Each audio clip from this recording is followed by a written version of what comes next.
So I got a 2011 Mazda 3 here, and it's got a crazy knocking, snapping sound in the front.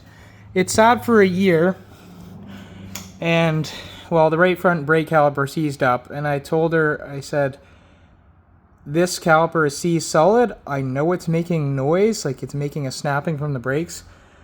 I feel like there's something else, but I have to change this. So I changed it, and of course it got better, but there's still a horrible knocking in the front. And I checked the front end. First thing I did, pried on everything, wiggled everything, checked the sway bar links, pried on the sway bar links, pried on the sway bar bushings.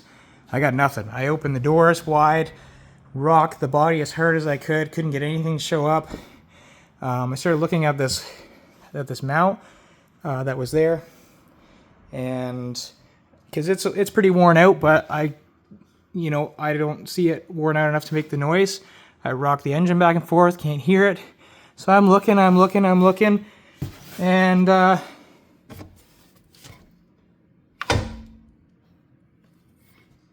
there it is. There's your problem. Haven't seen that before, probably will never see that again.